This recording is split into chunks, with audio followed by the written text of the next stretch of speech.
Hey, this is Horner, and this is the very last one that you need to study.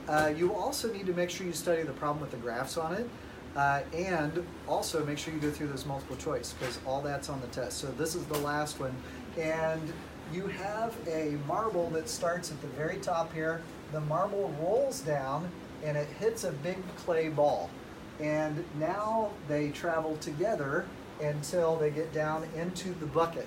So there's several things that we're going to try to find here. The first one says, what is the final speed of the ball at the bottom of the ramp before it hits the clay? So we're just looking to find out how fast is that ball going. So to start that, we know that the potential energy due to gravity at the top should be equal to the kinetic energy at the bottom, but only for the marble.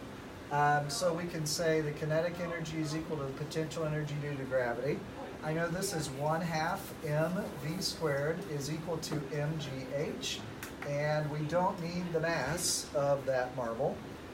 We can go ahead and plug everything in, so this would be 1/2 of v squared is equal to 10 times my height, which is 22. And if I do all my work, I should get a speed that's somewhere close to about 20.98 meters per second. So that's how fast it's going. That's part number one. Part number two, what's the final speed of the clay and the marble just after the collision? So for number two, we need to think about conservation of momentum. We have the mass of the marble times the velocity of the marble plus the mass of the clay times the velocity of the clay, and that's equal to the mass of the marble plus the mass of the clay, and we're going to multiply that times its final speed. Let's go ahead and plug everything in. Here we go. Mass of the marble is 1.2.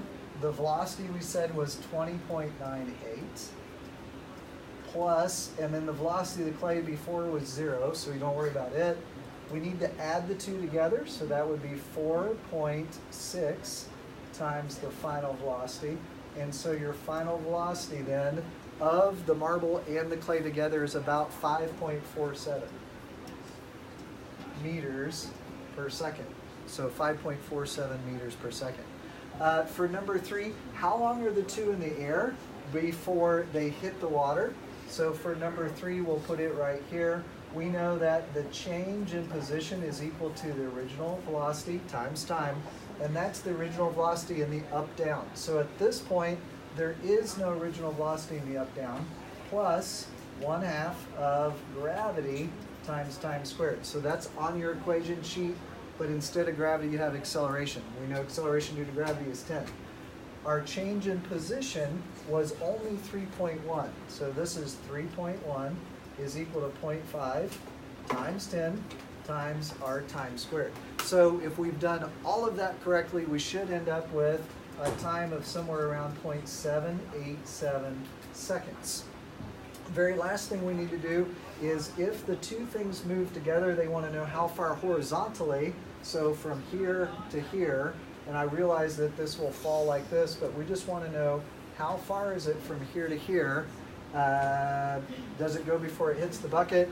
And so the very last part is we know that the change in position is equal to velocity times time, because velocity is equal to change in position over change in time.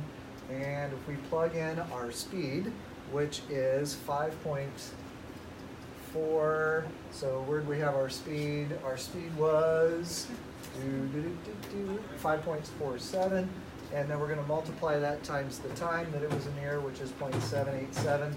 You should get your change in position, which is 4.31 meters. And that is the last part of the last one. Thank you.